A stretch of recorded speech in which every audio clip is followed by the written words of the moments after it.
Ora, e agora sim, já cá estamos novamente. Bom dia a quem já nos acompanhou há pouquinho e realmente agora cá estamos de volta. Não podíamos deixar de vos falar deste tema que nos apaixona, a amamentação. E o tema que hoje nos traz aqui ao nosso direto do projeto Eva Fica em Casa, o nosso terceiro domingo em que levamos para a frente este projeto e a vontade imensa em partilhar mais informação com os pais, com as famílias, com os professores, com os educadores. Hoje falamos sobre amamentação e picos de crescimento. Sabe o que são? É verdade, é um tema bastante falado, talvez nos últimos tempos, não tão falado quando me tornei CAMI, já vamos falar um pouquinho desse percurso, mas sem dúvida que eu acho que é um tema essencial e curiosamente esta semana voltou-me a acontecer muitas mamães a procurarem ajuda e sem dúvida que a resposta seria os picos de amamentação, seria esta realidade. Vou deixar aqui algum tempinho para que as mamães que estavam a acompanhar-nos retomem, as mamães, as colegas, as famílias, retomem aqui ao nosso contacto. Sejam bem-vindas, bom dia. É mais um domingo então com o nosso projeto Eva Fica em Casa.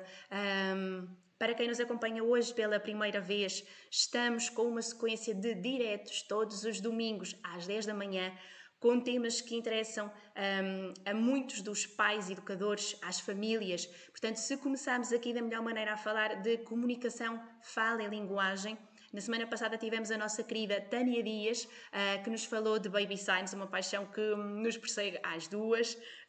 Agora sim, agora já nos vemos e agora até eu já me consigo ver e, portanto, sei que estamos aqui e vamos a esta partilha. Portanto, partimos aqui da ideia de que estes diretos de domingo de manhã são para continuar. Queremos estar do vosso lado e no mês de maio estamos a preparar muitas surpresas boas. No final do direto vou dizer-vos já qual é o tema da próxima semana e abrir aqui um pouquinho também o pano de tudo o que vamos falar. Portanto, vamos falar aqui de estimulação da linguagem na criança, vamos falar de papinhas caseiras, vamos falar da narrativa, da magia das histórias para os bebés, consciência fonológica, também um tema de bastante interesse de professores e educadores. Vamos falar de baby wearing, vamos falar de BLW, vamos falar de tantas coisas, temos tanta gente bonita para vos mostrar, projetos para mostrar, temos muitos temas do vosso interesse certamente e aceitamos sugestões, portanto todos os temas que gostassem de ver aqui tratados podem contar connosco. Portanto, hoje vamos falar de amamentação. Como eu dizia há pouquinho, é um tema que me preenche, que me anima, que me motiva. É um trabalho que fazemos em parceria muito estreita com as famílias, que nos permite um contacto privilegiado e sei que muitas vezes é o único contacto, é o único apoio que têm, sobretudo nestes tempos de pandemia, em que não conseguem muitas vezes o acesso a um hospital, a um centro de saúde, em que as conselheiras, em que os cantinhos de amamentação estão um pouquinho mais encerrados e recatados, não é? Como mandam as medidas de prevenção, mas ainda assim nos outros tempos nem sempre é fácil e recebemos muitos pedidos de mamãs, de avós, também tantas vezes de pais, desesperados porque realmente é um tema em que todos precisamos de apoio, sobretudo quando temos mamãs de primeira viagem e muitas vezes mamãs que não sendo de primeira viagem precisam muito deste apoio porque não conseguiram amamentar muitas vezes os primeiros filhos e é a vontade que têm. Portanto, partilhando um pouquinho aqui o meu percurso para quem não me conhece, para quem chegou hoje à página, eu sou terapeuta da fala e, portanto, o terapeuta da fala é um profissional já habilitado para trabalhar com amamentação. Há cerca de 3 anos tinha a minha Eva quase um ano, a minha Eva, que é quem dá o nome ao projeto Eva, Educar, Valorizar e Aprender, para quem também está hoje a conhecer. Na altura a Eva estava quase a completar um aninho e, portanto, eu estava a fazer a formação, uma formação que é certificada pela OMS e pela Unicef também, e que nos permite este acompanhamento privilegiado a tantas e tantas famílias e a tantos e tantos bebés que depois vemos crescer saudáveis e com muita maminha à mistura, o que é muito gratificante. E, portanto, eu fiz a formação de CAMI e desde então tenho divulgado esta ajuda e tenho proporcionado esta ajuda aos pais no nosso espaço terapêutico situado aqui em Coimbra, que é um espaço amigo do bebê, para quem não conhece, pode conhecer em breve quando tudo isto passar. É um espaço onde as famílias chegam e têm muda-fraldas, têm o cadeirão de amamentação, a almofada, têm todas as condições para se sentirem bem, para se sentirem em casa, que é o que gostamos verdadeiramente. Mas este apoio tem passado também aqui pela página de Facebook, tem passado pelo nosso blog, pelo nosso site, onde vamos também partilhando muitos temas relacionados aqui então com a amamentação, muitas dicas, muitos truques.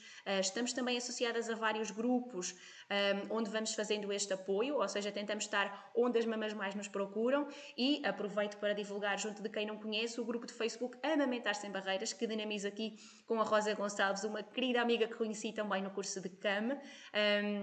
E portanto, para quem não conhece, façam o pedido de adesão ao grupo, vamos tendo muitas partilhas, as dúvidas de muitas mamães certamente poderão ser as vossas, e nós estamos lá para ajudar, mas é muito engraçado ver que ao fim de, não sei precisar, mas mais de um ano em que o grupo já foi formado, temos muitas mamães que já foram ajudadas, que agora estão a dar o apoio às outras mães, e portanto é toda esta dinâmica que queremos trazer. Concretamente o tema dos picos de crescimento. Sabemos que há muita gente que ainda não ouviu falar deles. Felizmente, no último ano, temos feito um trabalho imenso de sensibilização para este tema, e cada vez mais pessoas começam a falar do tema também. É muito engraçado ver que as próprias mamães, como dizia, que já foram ajudadas, vão referindo a questão dos picos. Isto porquê? Porque realmente há um padrão a acontecer e que é muito comum. Então, o que é um pico de crescimento? Para aqueles que não ouviram falar. Por natureza, um pico de crescimento é uma altura em que o bebê, em que a criança, está mais predisposta para a amamentação, em que tem maiores necessidades de ser amamentada, e se defendemos sempre a amamentação em livre demanda, sem horários, sem relógios a controlar, ou seja, é o bebê que faz a própria gestão da sua amamentação, do seu tempo de alimentação, mais do que nunca nos picos de crescimento, isto é um conselho que damos sem hesitação alguma. E, portanto, dar maminha sempre que o bebê quiser. Quando falamos em maminha, falamos também em aleitamento, e é muito importante referir aqui a questão do aleitamento materno. Nós somos conselheiras em aleitamento materno e não trabalhamos só com a amamentação, e este tema tinha pano para mangas. Temos muitas situações que acompanhamos, e aproveito para partilhar com vocês situações que tenho acompanhado até nestes tempos de pandemia: bebés que estão internados em unidades de cuidados intensivos neonatais, mamãs que fazem um esforço imenso para continuar a extrair o seu leitinho, que é dado depois aos bebés, e temos tantas alternativas antes do leite artificial, o leite que é extraído, que é dado em copinho, que é dado na própria sonda, que é dado por colher, claro, com todas as situações bem analisadas, mas daquilo que vai desde a amamentação até ao biberon, temos tanto que pode ser feito. O próprio biberon, quando é o último recurso, pode ser dado, e quando a mãe tem condições para isso, ser dado com o próprio leite extraído pela mãe, seja com bomba, seja manualmente. Portanto, é tudo isso, é todo este trabalho que nós vamos fazendo de proximidade com as mamãs. E então falamos aqui dos picos de crescimento, tema desconhecido por alguns, mas o pico é isto mesmo: é quando a criança pede e pede muita maminha. Costumamos dizer às vezes, e por experiência própria assim o passei, às vezes nós não conseguimos sequer distinguir mamadas, porque o bebê pede-nos maminhas, está a 1 hora, está insaciável e volta a pedir, e aquilo é um ciclo contínuo, mas há uma explicação. Isto porquê? E vocês podem consultar. Eu irei partilhar também um texto que temos no blog, que já foi feito há algum tempo, quando senti a necessidade de partilhar este tema com as mamãs. O pico de crescimento surge sempre associado e surge sempre num paralelo, quase por assim dizer, desencontrado, com um salto de crescimento. Como eu costumo brincar e dizer muitas vezes às mamãs, de certeza que este pico de crescimento que agora, de crescimento que estão agora a passar, vai refletir-se num salto de desenvolvimento dali a umas semanas. E isto traduz-se em quê? Uma roupinha que vai deixar de servir, um sorriso que começa a aparecer. Depois depende sempre dos picos, mas um gatinhar que começa. Ou seja, em cada fase do desenvolvimento vocês vão conseguir perceber que estes picos vão trazer consequentemente os saltos de desenvolvimento também. E daí a necessidade de maior consumo de alimento. Então, no fundo, o princípio é este: a criança pede muito mais maminha porque tem muito mais necessidades fisiológicas. Há mesmo tabelas, como vos disse, que vão poder encontrar no nosso artigo, que eu irei partilhar também no fim do direto, que nos permite mesmo ver isto, e quase que é cíclico, e quase que já está bastante estudado. Então, se vocês consultarem, é muito comum falar-se do pico que acontece entre os 7 e os 10 dias, entre a segunda e a terceira semana, a quarta e a sexta semana. Há quem refira picos praticamente todos os meses, mas os mais acentuados são estes que já vos falei, portanto ali pelo meio mês, pelo mês e meio. Isto dependendo sempre e com uma relação estreita do tempo de nascimento do bebê. Claro, se temos aqui uma gestação e um nascimento que é feito às 38, às 40, às 41 semanas, claro que temos sempre aqui a adequação e temos sempre aqui o ajuste. E depois temos ainda um pico bastante marcado, o dos 3 meses, que é provavelmente aquele que mais mamães nos traz, porque acho que aquele mesmo mais marcado é aquele primeiro que muitas vezes as mamães sentem, e então é logo aí que a gente vai avisando que, ok, o dos 6 e o dos 9 é também bastante marcado, e o dos 4, que é a quem eu refira, e eu sinto que muitas vezes esta informação é valiosa para os pais, é valiosa para as famílias, porque de certa forma informação gera antecipação, e a antecipação neste caso é uma antecipação que vai trazer conforto, que vai trazer o sentimento de ok, está tudo bem. Partilho com vocês especificamente um caso de uma mamãe que é muito engraçado. Já temos uma relação de amizade aqui pelo Facebook, claro, mas de muita cumplicidade. E foi uma mamãe que eu comecei a acompanhar precisamente neste primeiro pico mais acentuado dos 2 meses e meio, dos 3. Claro que quando falamos aqui destas idades estamos sempre a falar com mais, uma outra semana, menos, mas é sempre à roda destas idades. E é muito engraçado que a mamãe aos 4, aos 6 e agora aos 9 meses me dizia: atenção Joana, está a acontecer, já sei, estou preparada, isto vai acontecer. E portanto sentimos aqui que a informação foi valiosa naquele momento, fomos o conforto daquela família, estivemos lá, ouvimos, às vezes às tantas da madrugada, é verdade, mas eu sei que é muitas vezes ali que os pais precisam do nosso apoio. Mas sei sobretudo que aquela informação ficou, que foi passada a amigas, que foi passada a outras pessoas, a outras mamães que estavam na mesma situação, e então é muito bom ver que isto se transforma nesta cadeia bonita em que informação gera conhecimento, conhecimento gera tranquilidade. Vocês já me ouviram muitas vezes esta frase, para quem me conhece, pais de coração tranquilos são os nossos melhores aliados. E é bom saber que conseguimos de certa forma ser este conforto, ainda que pequenino, ainda que à distância, mas que somos aquela luzinha para muitas mamãs. E portanto a questão aqui dos picos é realmente um dos temas, porque mais mamães nos procuram, claro, sem saber muitas vezes que o motivo é esse, mas como partilhava há pouquinho com vocês, ainda esta semana houve mamães que me contactaram, muitas vezes também através dos grupos em que nós vamos e oferecemos ajuda, em que damos o apoio, porque há muita gente desesperada à procura deste tipo de apoio, sobretudo nesta altura, e o padrão era muito este: tem um bebê que começou a procurar a maminha mais incessantemente, começa a mamar e depois deixa e vira a cara e procura a outra. Portanto, é muito este padrão de insatisfação, de procura constante, pega, larga a maminha. Então, claro, nós sabemos que na maior parte dos casos, quando aos 3 meses temos esta situação, e se é uma criança que está a ser amamentada com sucesso, à partida, a pega e o próprio padrão de amamentação está bem estabelecido, portanto, há aqui qualquer coisa. Isto muitas vezes acontece ao primeiro mês. Portanto, nós falamos aqui no primeiro pico aos 3 meses como sendo o mais intenso, mas a verdade é que o que acontece às 2, 3 semanas, aqui ao primeiro mês de vida, é muito decisivo na continuidade da amamentação para muitos bebés e para muitas crianças. Então, é também um padrão e muitas mamães nos procuram nesta altura e aí conseguimos este trabalho de sensibilização ainda mais cedo, portanto, o pico do mês e meio, dos 3, dos 4, dos 6 e o dos 9, que muitas vezes acontece aqui também com a questão da ansiedade de separação, e tudo junto dá assim um cocktail que exige muita atenção da parte das famílias aos mais pequeninos, não é? Mas claro que é um trabalho que nós vamos fazendo e vamos mentalizando os pais aqui com o tempo, mas este pico do meio mês, do mês e meio, como vou falando, muitas vezes é sentido também pelas mamãs e com muita insegurança. E então o padrão é muito este.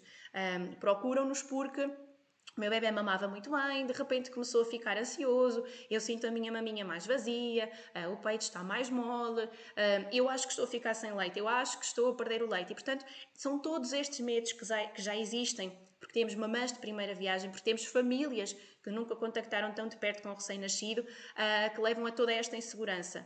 E sim, muitas das mamãs acabam por dar leite de latinha, dar leite de fórmula, muitas vezes aconselhada por profissionais de saúde, que eu quero acreditar que não têm a formação suficiente para aconselhar outra situação, porque é possível, e é com eles também que batalhamos, e espero que esta informação chegue também a muitos profissionais de saúde, porque estamos cá para partilhar, para ser construtivos. mas muitas vezes é a situação que mais acontece. Portanto, as pessoas acabam por não saber o que é o pico e acham mesmo que estão a ficar sem leitinho. E é então aí que a gente explica o primeiro preceito, a primeira crença verdadeira acerca da amamentação. Então, a maminha não é um armazém, é uma fábrica. E quanto mais o bebê estimular, mais o corpo irá ter a mensagem hormonal de que é para produzir leitinho. Agora imaginem, um corpo que está habituado, uma mama que está habituada a produzir leite naquela quantidade, que o bebê vai mamando desde que há a subida do leite, em que vai implementando o padrão de amamentação. Imaginem o que é de repente o corpo ser obrigado a produzir muito mais num curto espaço de tempo e portanto o corpo tem que se ir habituando. Ou seja, aquele sentimento de a minha maminha está vazia, deixei de ter leite, é uma fase transitória em que o corpo se está a habituar às novas exigências dos mais pequeninos. Vocês podem até pesquisar e poderei também partilhar com vocês aqui a imagem. O próprio estômago do recém-nascido vai aumentando de dimensão. Então começamos com uma dimensão pequenina, daí que eles mamem pouquinho. E com o crescimento, obviamente que o estômago também vai aumentando. Portanto, as necessidades também vão aumentando. E muitas vezes estes picos são o sinal perfeito para o corpo perceber que, ok, temos que produzir aqui mais leitinho. E então eu digo muitas vezes às mães, não é de vocês, não estão a ficar sem leite. E quanto mais o bebê mamar, mais vão ter esta mensagem de que, ok, é mesmo para produzir mais leitinho. E então, passada esta fase, volta à calmia, volta à tranquilidade, está bem? É muito importante que as mães, que as famílias, que as avós que aconselham as mamãs que estão aqui também muitas vezes de primeira viagem, que saibam isto. O corpo está predisposto, na maior parte dos casos, né? Temos aqui que salvaguardar várias exceções, está predisposto para a amamentação. E se for bem estimulado, se o bebê tiver uma boa pega, vamos passar por todos estes desafios. Então é muito, muito, muito importante passar esta mensagem. Meio mês de vida, um mês e meio, uma mamã que se queixa, que o bebê está mais impaciente, que parece que não fica nunca satisfeito, que sente o peito mais vazio, são fortes indícios de que realmente estamos aqui perante um pico de crescimento e, portanto, o bebê vai estar mais insaciável. Partilho muitas vezes com isto porque aconteceu comigo. A Eva era pequenina. Eu tenho memórias de dias inteiros passados no cadeirão da amamentação, em que vinha o pai, que trazia a comida, que trazia o comando, que trazia o livro para ler e ficávamos ali. Mas no fundo é muito importante que isto assim seja. É muito desgastante para nós. E eu recomendo sempre às mamães que me pedem conselho para produzir mais leitinho. O que é que podemos fazer? Então, para além da tranquilidade, para além de uma boa hidratação, beber bastante água, comer bem, alimentar-nos corretamente e um bom descanso. Eu sei que nós temos todas aquela ideia de que, ok, enquanto o bebê descansa, vamos aproveitar para fazer a vida de casa. Eu também sou assim, mas de facto o descanso, a tranquilidade e esta disponibilidade que conseguimos para eles é sem dúvida essencial. E, portanto, acontecia-me verdadeiramente isto, ficar, porque mal acabava uma mamada, começávamos logo outra, porque a necessidade realmente a isso conduzia. Mas então não se esqueçam, associada então ao pico de crescimento, vamos ter, passado umas semaninhas, o salto do desenvolvimento. E, portanto, a criança vai ser capaz de novas habilidades que não era, muitas vezes, aqui pelo mês e meio, dois, começamos a ter o primeiro sorriso, depois, nos picos seguintes, começamos por ter ali o pôr-se de pé, o crescimento, o gatinhar e começamos a ver não só nas roupas, mas também na maneira como eles vão interagindo connosco. Eu digo sempre aos pais, atenção que a recompensa é esta. E depois é muito engraçado, sobretudo com os pais com que falamos mais pelo Facebook e aqui pelas redes sociais, de perceber que eles realmente nos dizem, ok, a blusa já deixou de servir, já temos um sorriso, já temos estes passinhos todos e realmente as pessoas acabam por dizer que, ok, o pior já lá vai e guardamos o melhor. É esta a informação que, sobretudo, vos queríamos deixar. Portanto, muito antes de ponderarem o leite de fórmula, muito antes de ponderarem o leite artificial, tentem, não deixem de tentar. É uma fase normal e muitas vezes é isto que nós temos que passar às mamães que se sentem mal, porque que me dizem, o bebê parece que não fica saciado, será de mim? Não, é normal, é normal. E tudo que é normal acaba por ser transitório. Então, muitas vezes, quando nós temos aqui o primeiro pico bem sucedido e que conseguimos prolongar a amamentação, é sem dúvida a raiz e a sementinha para que depois todo o processo de amamentação continua. Portanto, nós estamos sempre ao dispor. Qualquer dúvida por aqui, pelo Amamentar Sem Barreiras, Instagram, Facebook, estejam sempre à vontade. É mesmo esta a questão de partilhar informação, fazer chegar ao maior número de pessoas. Partilhem esta informação também com amigas, com recém-mamãs, com grávidas, porque nós achamos mesmo isto. Quem já vai prevenido, quem já tem este conhecimento, acaba por tomar todas as decisões de uma maneira muito mais informada e de coração muito mais tranquilo, está bem? Mesmo para aqueles papás, mesmo para aquelas mamãs que têm alguma dificuldade, muitas vezes em então agora eu vou ter que sair. Como é que eu vou fazer? Como é que eu vou fazer? Porque ele não pega no biberon. Como é que nós fazemos? Temos muitas alternativas, apesar de não ser o tema principal aqui do nosso direto de hoje. Muitas vezes as famílias, e partilho com vocês algumas questões que me chegam e deixo-vos à vontade também para irem colocando aqui nos comentários, porque irei responder a todas elas. É uma questão muito comum que às vezes me colocam. Ora então, eu preciso sair durante um pouquinho. Como é que eu vou fazer para deixar o bebê com o pai, com a avó? E ela não pega no biberon. Ok, nós temos estas hipóteses que eu já falei há pouquinho. Portanto, nós podemos fazer a extração do leite, não necessariamente dar um leite artificial, pode ser feita a extração. E a extração pode ser feita por bomba manual, por bomba elétrica, mas que também pode ser feita manualmente. E muitas vezes é tão mais tranquila, sem recurso a nenhum objeto, sem ter necessidade de esterilizar a bomba, não é? Toda aquela parafernália de instrumentos. E é aqui que damos muitas vezes também ajuda às mamãs, sobretudo, não é? Que é quem nos procura mais. Mas a verdade é que este leitinho depois pode ser extraído. Claro, deve ser devidamente conservado e devidamente armazenado. E aqui também estamos sempre disponíveis para vos orientar nesta questão. Daria aqui pano para mangas e temas infinitos e não sabemos se não voltaremos aqui mesmo a eles também. Mas este leitinho pode ser dado também pela colher, pelo copinho também. Se pensarmos em biberon, claro que há pais que nos perguntam qual é o biberon mais adequado. Então nós falamos sempre de biberons fisiológicos, está bem? Aqueles que simulam, ou aqueles em que o bebê consegue praticamente fazer o mesmo tipo de extração que faz na mama, está bem? E portanto nós não temos qualquer parceria com marcas, não é o nosso objetivo, mas dou sempre muitos exemplos às mamãs. Temos o Calma da Medela, que foi aquele que me acompanhou, temos também o Natural Feeling da Chico, temos Dr. Brown, temos imensas marcas, portanto sem nenhum tipo de parceria nem de qualquer marca, não é que haja aqui, mas é mesmo informativo porque sabemos que nem sempre conseguimos que as mamães tenham acesso a um ao outro. E portanto temos aqui também algumas alternativas para que a amamentação perdure, para que não se faça o desmame precoce, está bem? Temos muitas alternativas. Para qualquer dúvida, procurem-nos. Estamos sempre aqui. Se não respondemos logo, isto porque os dias aqui também têm sido preenchidos, não é? E de bastante trabalho, mas dificilmente alguém fica sem resposta no próprio dia, está bem? Portanto, estejam sempre muito à vontade, disponham, estamos cá com toda a informação para vos apoiar. Mamãs que acham que precisam deste apoio, famílias, estamos sempre aqui, não deixamos ninguém de fora e, portanto, faço minhas as palavras também para a nossa Rosa Gonçalves, que eu acho que de certeza não me vai dizer que não, que estamos à disposição, eu e ela, no Amamentar Sem Barreiras, tantas outras colegas que por esse país fora, e se na vossa área de residência quiserem alguém mais próximo, ainda que atualmente não seja possível fazer o acompanhamento presencial, têm também o site da SOS Amamentação, que vai divulgando, não todas infelizmente, mas algumas das colegas que fazem este tipo de apoio, está bem?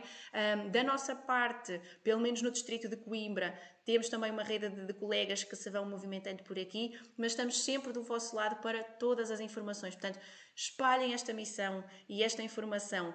Colegas e pessoas que conheçam, que estão a passar por este padrão de o bebê fica agitado, o bebê pega, larga a mama, parece que não fica saciada, a mama está vazia, ok, verifiquem na tabela, falem connosco e tentem perceber se realmente não estamos aqui perante um pico de crescimento, está bem? Portanto, qualquer dúvida, disponham, sempre estamos do vosso lado. Para as mamães que não conseguiram ver o direto na íntegra, vamos ter também disponível durante o dia de hoje, durante o dia da manhã, no nosso canal de YouTube, Joana a Terapeuta. Para quem não nos acompanhou em diretos anteriores, falámos de comunicação, linguagem e fala, e podem rever o direto. Na semana passada falámos também da magia dos gestos com a nossa Tânia Dias e o seu Baby Signs. A Tânia que neste momento está a fazer workshops online, portanto... contactem-na, vale muito a pena para papás que têm bebês até aos 2 anos e que querem dar aqui um salto também na aquisição e desenvolvimento da linguagem. E, surpresa, surpresa, para a próxima semana, ora quem é que teremos connosco? Pois ela já é companheira de tantos caminhos e tantas missões e não podia ficar de fora. Então, na próxima semana, vamos ter aqui no nosso direto a nossa querida Rosa Gonçalves e toda a sua experiência no trabalho com o Baby Wearing, o seu no colinho do bebê. Eu divulguei o projeto na semana passada, portanto, estejam a par. Divulguem a informação, nós vamos também divulgar o tema, vamos espalhar a mensagem, porque queremos mamãs, papás, famílias muito, muito informadas. Antes de terminarmos, eu tenho aqui uma questão que acabou de surgir da nossa querida Catarina. Bom dia, Catarina, que nos diz que tem um bebê de 9 meses e precisava que ela bebesse leite no biberão porque vai precisar. Portanto, o tipo de biberão foi precisamente aquilo que estivemos a falar, Catarina, mas eu volto a repetir porque a informação nunca é demais. Catarina, aquilo que recomendei há pouquinho e que recomendo sempre com as mamães, podemos também depois falar em privado se quiser mais informação, recomendamos sempre um biberon que é fisiológico. Ora, aproveito até para desmistificar um pouquinho aqui, para elucidar, para quem não sabe o que é um biberon fisiológico. Um biberon fisiológico é realmente aquele que reproduz o processo da amamentação, ou seja, não é um biberon daqueles tradicional em que viramos para baixo e o leite vai caindo. Não, é um biberon que exige que o bebê faça todo o esforço, faça uma pega adequada de lábios e faça um movimento de língua adequado. Uma bebê que é viciada em mama é tão bom. Mas o que nós queremos aqui com este biberon fisiológico é que não haja a chamada confusão de bicos, não é? Que às vezes acontece com o biberon, que acontece com as chupetas, não é? Em que a maior parte das tetinas basta virar para baixo e o leitinho está a sair. Não, aqui o bebê tem mesmo que continuar a fazer o processo da mama e do amamentar, não é? Da própria amamentação na maminha em si, e não há a tal confusão e a tal questão de, ok, com este biberon é mais fácil, com a mama não, e temos aqui quase um caminho aberto para o desmame precoce. Não. Portanto, Catarina, o meu conselho é sempre um biberon fisiológico e, como fui dizendo há bocado, não tenho parceria com qualquer marca, mas confio imenso no Calma da Medela, que foi aquele que nos acompanhou. Posso passar a informação se assim for necessário, falamos um pouquinho também no final. Existe também Natural Feeling da Chico, há da Dr. Brown, há imensas marcas, portanto aqueles com que tenho contactado mais realmente são estes dois, mas a maminha é sempre assim o melhor. Catarina, aproveito também para reformular a informação que fui deixando há pouquinho, portanto, se a bebê não pegar no biberon, tem sempre a hipótese do copinho. Para quem não sabe o que é o copinho, vou deixar também a partilha do artigo. O copinho é um próprio copinho pequenino que há da Medela, mas que nós podemos também usar um copinho dos nossos. E aquilo que o bebê faz é muito engraçado. É ir com a linguinha, quase parece um gatinho que vai sugando o leite. Então, para aqueles bebés que têm alguma dificuldade em fazer a pega com o biberon, tanto pela colher como pelo copinho, nós temos sempre aqui alternativas para muito antes de pensarmos num leite artificial e diretamente num biberon daqueles que não é fisiológico. Portanto, temos aqui uma série de caminhos que podemos percorrer. Eu vou deixar nos comentários a partilha, então, do artigo dos picos de crescimento, destas alternativas antes de passarmos para o biberon, está bem? Catarina, e mais alguma questão? Por mensagem, por comentário, qualquer coisa, estamos sempre aqui ao dispor, está bem? Portanto, despeço-me mais uma vez com a certeza de que na próxima semana estaremos cá com a nossa querida Rosa Gonçalves. Vamos falar de Baby Wearing e em maio adivinham-se também temas interessantes que eu espero que sejam para vocês, como já fomos falando, portanto, papinhas caseiras, PLW, estimulação da linguagem em bebés, a magia da leitura e das histórias no desenvolvimento dos bebés também. Vamos falar sobre muitos temas, consciência fonológica, portanto temos aqui temas e pano para mangas com pais, famílias, educadores, professores, misturando aqui um pouquinho e fazendo uma simbiose entre aquilo que é a nossa paixão com a amamentação, com o desenvolvimento infantil e com a minha profissão, não é? De terapeuta da fala. Portanto, contem connosco, seremos presença assídua aos domingos de manhã às 10, também. Um grande beijinho a todos, obrigada por terem estado desse lado, por partilharem connosco esta manhã de domingo, menos ensolarada, não é? Mas como eu costumo dizer, o importante é que o sol esteja dentro de vocês. Continuamos juntos nesta caminhada. Um grande beijinho a todos, blá blá blá e muitos miminhos!